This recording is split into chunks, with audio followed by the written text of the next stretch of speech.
Oi, pessoal. Sou Margarete Andreasa, psicóloga, apresentando hoje para vocês, então, retornando hoje com o programa Bem Viver Corpo e Mente e Espírito, né? Nós estamos ampliando as discussões dentro do programa. E hoje eu estou retornando depois de um longo período sem gravar, né? Vocês viram na grade de programação, na programação da TV, aliás, vocês viram vários programas que aconteceram durante o ano, né, de 2022. E agora nós estamos retornando com um programa novo, novinho em folha, para você, diretamente para você, né, com muito carinho, com muito afeto e com muita informação. A gente pretende aqui trazer muita informação ao longo do ano, né, nesse programa que busca o bem viver. O nome já diz, né? Ele busca o bem viver, o estar melhor de corpo, de mente e de espírito, né? Cuidar do nosso corpo, da nossa mente, da nossa espiritualidade, faz parte do nosso autocuidado. Eu sempre falo que nós temos que nos valorizar, temos que nos olhar bem de perto e ver as nossas qualidades, as nossas potencialidades, né? Para poder viver melhor, para a nossa autoestima melhorar e a gente poder estar de bem com a vida, e tornar esse mundo um lugar melhor para se viver. O nosso mundo, pelo menos, se torna melhor quando a gente busca o autoconhecimento, o autocuidado, né? E isso inclui atividade física, terapia, né? Vários tipos de terapia, nós temos muitas opções hoje em dia, muito, e eu vejo o ser humano muito voltado para essa questão do autocuidado. Acho que nunca na história da humanidade se pensou tanto em qualidade de vida, em estilo de vida saudável. E hoje, então, eu quero trazer para vocês uma reflexão sobre o papel da mulher na sociedade, né? O que nós estamos fazendo aqui enquanto mães, enquanto profissionais, enquanto esposas, né? Parceiras, amantes, pessoas que estão aí nesse mundo para mudar ele, para transformar ele, e é principalmente através da educação, né, que a gente vai educar, e nós, principalmente as mulheres, são responsáveis pela educação. Hoje, os pais já se fazem muito mais presentes, eu tenho na minha família exemplos, né, dos pais muito parceiros na educação dos filhos, sobrinhos que participam desde os cuidados físicos até a interação com o bebê, com a criança, né, o estar mais presente. Que bom que isso está mudando, que bom que a gente pode dividir a maternagem com nossos parceiros, com nossos maridos, com nossos companheiros, né?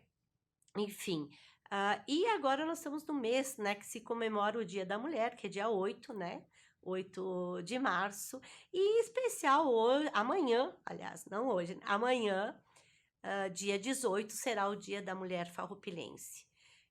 Então, que se comemora, né, instituído por lei aqui em Farroupilha, o Dia da Mulher farroupilense. E eu já me considero uma mulher farroupilense, né? Há 30 anos em Farroupilha, em torno disso. Então, eu me considero uma mulher farroupilense, eu adotei Farroupilha como a minha cidade, né? A minha segunda cidade natal. A primeira é Pelotas, onde eu nasci, e a segunda, então, é Farroupilha. Onde eu criei muitos laços, onde eu trabalhei, né? Tive uma vida profissional bastante ativa na Pai de Farroupilha, como mãe também, trabalhei em Carlos Barbosa, na Pastoral do Toxicômano, trabalhei em consultório, aliás, trabalho em consultório ainda, né? Estou trabalhando até hoje, tenho essa atividade ainda, paralela à atividade de dona de casa, de avó, cuidadora de bebê, né? Parceira, companheira, né, do meu marido, que nós enfrentamos ano passado, que foi um dos motivos também, assim, que diminuiu um pouco o meu tempo, foi uma cirurgia de coração que o meu marido enfrentou, né? enfim, foram N fatores, mas estamos retomando, né? E espero que possa trazer sempre contribuição com meus entrevistados, ah, com as minhas falas, né? Com as minhas dicas, digamos assim, de questionamentos. Mais às vezes do que opiniões formadas, né? Eu quero que pelo menos vocês ouçam os meus questionamentos, o que eu proponho da gente estar pensando diferente.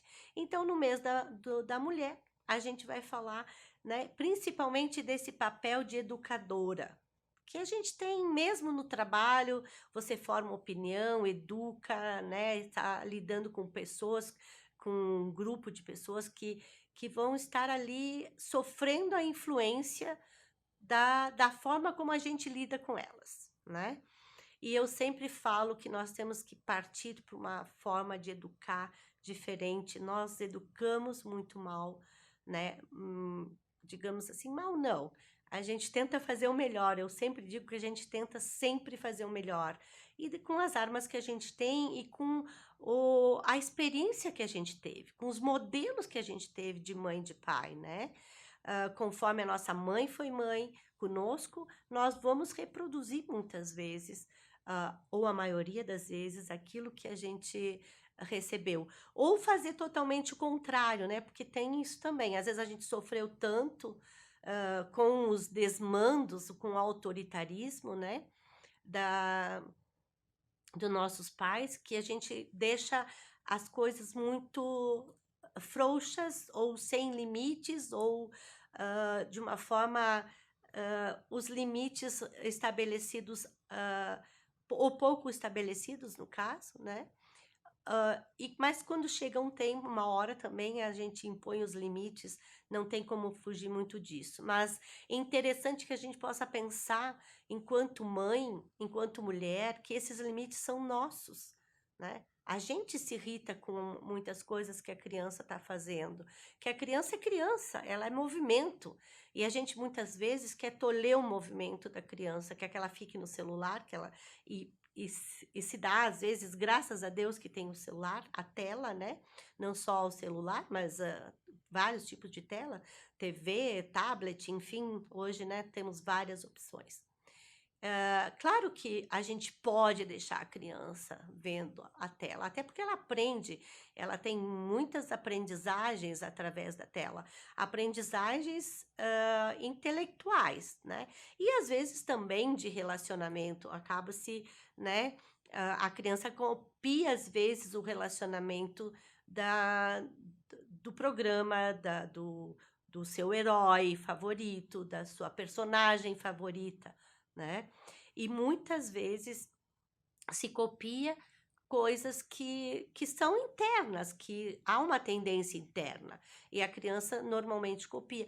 Ou a televisão serve como um canalizador da agressividade, a criança tem uma agressividade interna, nata, a gente tem comportamentos, características agressivas de sobrevivência, né? Para sobrevivência, inclusive, é preciso ser agressivo, é preciso ir em busca de, né, a agressividade sendo vista como aquele ímpeto, né, de se buscar alimento, se buscar, né, trabalho, se busca alimento, bem-estar, conforto, enfim, né, esse comportamento agressivo. Mas tem também, muitas vezes, esse comportamento agressivo mais desequilibrado, eu diria. E a criança acaba podendo canalizar através do desenho animado, através do seu personagem, do seu super-herói, né, que bate, o seu joguinho de videogame também, ele pode estar canalizando a sua agressividade ali, uma forma de descarregar a agressividade. Como a gente tem, o adulto tem o esporte para canalizar, tem né, tem as terapias para falar, o falar é catártico, a gente fala, né? O falar sobre o problema, sobre aquilo que nos entristece, aquilo que nos deixa mal, esse falar bota para fora uma energia, e essa energia tende a diminuir internamente, e nós não precisarmos ser agressivo, novamente. Então, a criança muitas vezes pode canalizar a sua agressividade através do seu personagem favorito, através do seu super-herói, né? Naquele comportamento que eu me identifico com o personagem e é como se eu estivesse batendo, como se eu estivesse surrando, e uma forma de canalizar mesmo esse sentimento, essa ímpeto ou esse instinto, né, agressivo de sobrevivência que a gente tem. Eu digo que a gente vê com muito maus olhos a agressividade, ela está sendo sempre punida, né? Ela deve ser sempre punida. E eu acho que ela tem que ser canalizada, uma forma saudavelmente canalizada. A criança tem rasgar papel, ela pode, né, chorar muitas vezes é uma forma de canalizar, de extravasar esses sentimentos ruins que nós guardamos, acumulamos e represamos, e isso toma força. Isso toma muita força, e quando transborda, quando enche o balde, né? A represa tem que ter um ladrão, né? Toda represa tem que ter um ladrão para canalizar, sair o excesso de água. E quando não sai, o nível de água aumenta, né? No lago, em cima da represa, e ela transborda, e ela arrebenta, inclusive, né? Então, eu diria que nós temos que ter formas de canalizar a agressividade e não punir, né? Mostrar para a criança que ela pode ser agressiva, né? Às vezes até soprando, tem uma técnica de soprar o saquinho, um saquinho de papel, né? Respirando fundo. O respirar também. Nós respiramos mal, tanto é que nas meditações, todas elas, se fala muito em respiração, em normalizar o fluxo, em acalmar a mente. Hoje já estão sendo introduzidas, inclusive, técnicas de relaxamento e de yoga dentro das escolas.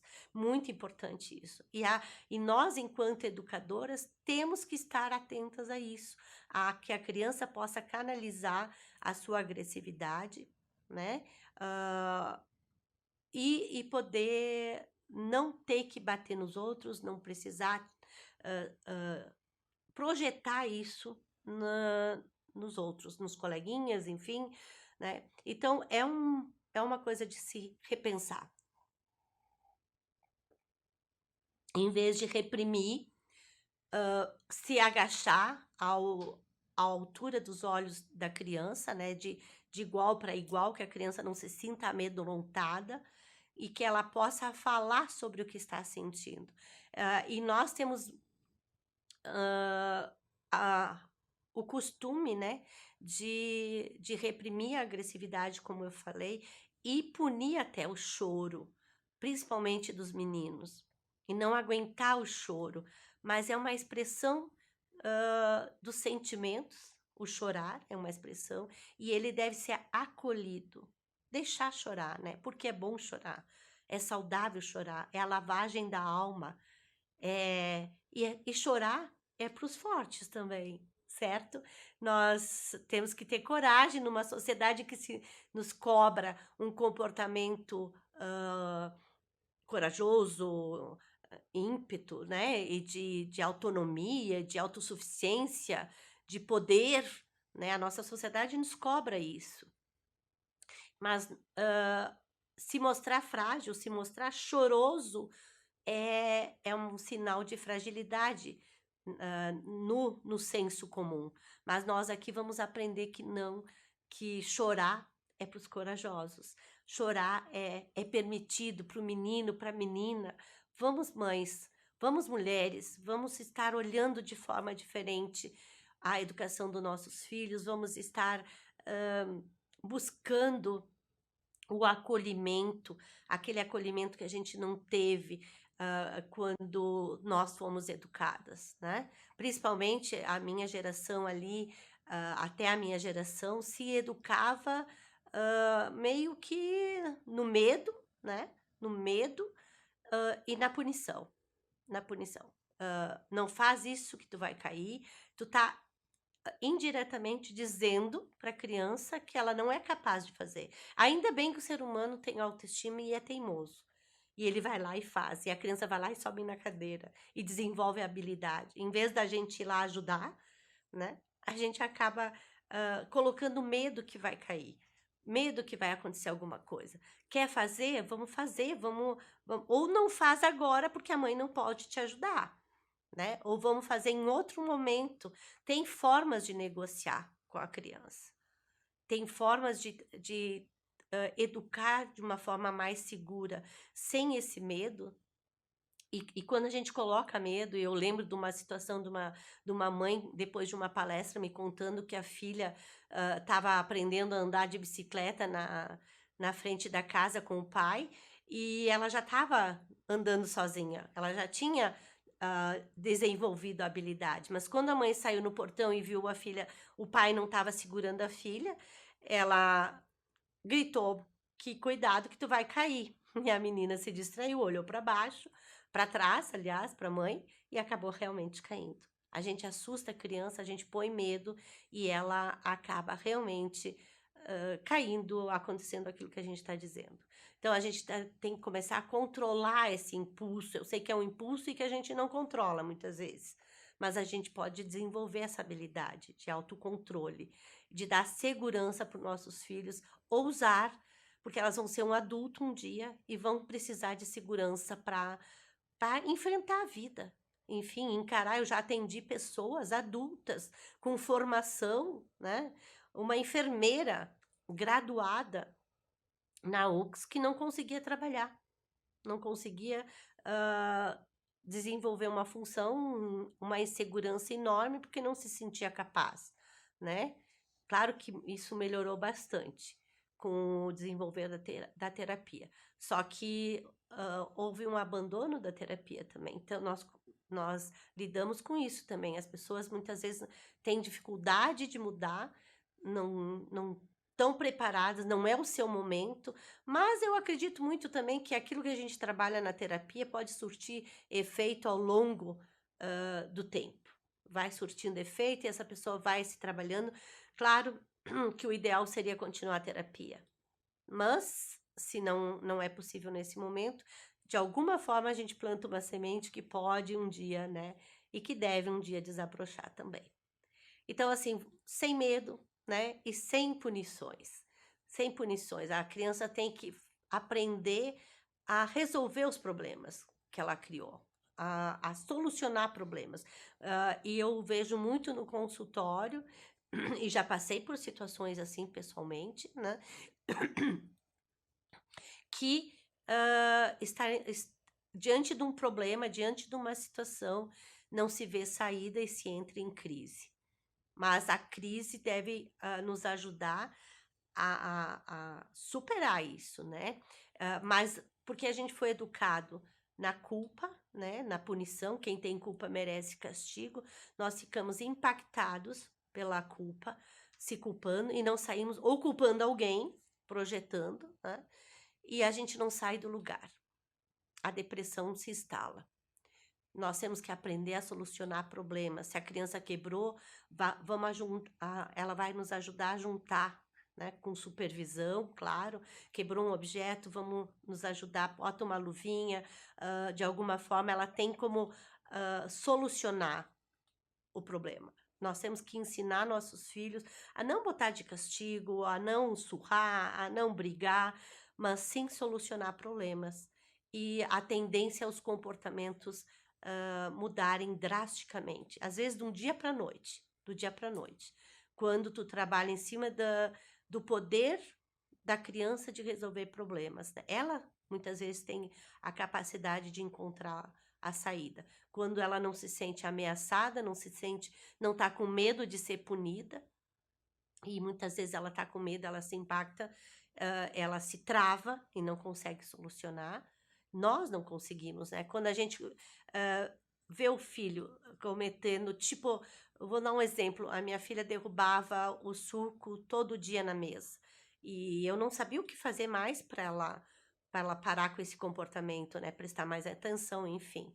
Mas trabalhando dentro do positivo, que era resolver o problema, era tirar a toalha, era secar a mesa, era limpar o chão quando caía no chão, e ela me ajudando, com 4 anos, 3 anos e pouco, ela fazendo isso, me ajudando. Tem sabão para quê? Tem máquina para quê? Eu dizia, né?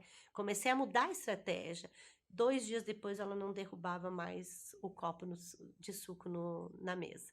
Então, assim, é reforçando a capacidade de superação. Tu vai conseguir, né? Nós vamos resolver esse problema, não tem problema, acontece. A gente usa muito lá em casa, acontece, faz do teu jeitinho, a minha neta fala, né? E a gente tem que se flexibilizar, aliás, com as coisas que a criança faz e que não dão os resultados que a gente espera. Então, eu acho que isso é uma grande mudança. Se a gente conseguisse mudar, nós mulheres, nós mães, nós funcionárias, chefes de setor, chefe de departamento, chefe de o que vocês quiserem, né? E nós mulheres podemos estar mudando isso. E eu acho que é papel do homem também, isso serve para o homem, mas hoje, como né, estamos aqui falando da mulher, do papel da mulher na sociedade, que é estar onde ela quiser estar também, né? Hoje a gente fala muito isso, a opção, às vezes, por estar em casa também é uma opção, eu optei por isso. Quando meus filhos, eu me formei na faculdade e eu optei ficar com meus filhos em vez de trabalhar, de começar a trabalhar por um tempo, até os 3 anos deles. Optei também na segunda gravidez, no segundo filho também fiquei em casa durante 2 anos e meio, ou mais até. Só a terceira filha que eu trabalhava 20 horas apenas, né? A quarta filha, no caso, que os primeiros foram gêmeos. Então, a quarta filha, eu optei por eu trabalhava 20 horas e ficava 20 horas com ela até os 3 anos de idade. E a gente pode optar, né? A gente tem esse poder, a gente tem que se buscar a liberdade de optar, de não estar condicionada, porque o que é o senso comum ou o que é esperado de uma mulher. Hoje se espera muito que ela trabalhe fora, mas ela pode optar por ficar em casa também, porque estar em casa, cuidar de uma casa, administrar uma casa também é um trabalho, né? E muitas vezes não é visto e não é recompensado por nós mesmas. Nós mulheres não nos valorizamos quem cuida de casa, né? Quem opta ou não consegue se inserir no mercado de trabalho, mas administrar uma casa é um trabalho também. Inclusive, educar filhos, eu acho que é uma tarefa, assim, né, muito importante na sociedade, que nós mulheres, né, temos essa responsabilidade ainda hoje. Apesar de, como eu falei, os homens estarem se inserindo mais nesse processo, mas quem cuida realmente de criança ainda é as mulheres nas creches, né? Ou a avó, ou a tata, ou a mãe, no caso, né? Nós mulheres é que ainda estamos ainda bastante responsabilizadas pelo processo educacional dos nossos filhos e das crianças da sociedade, né? Então, assim, eu gostaria de, nesse momento, então, terminar o programa deixando, assim, o meu carinhoso abraço para todas vocês, mulheres, que estão assistindo até agora, que vocês sejam muito felizes, que sejam empoderadas do seu poder, saber do seu poder, né? Que a gente tem um grande poder de mudar essa sociedade. E vamos mudar. Um beijo no coração de todos e até o próximo programa.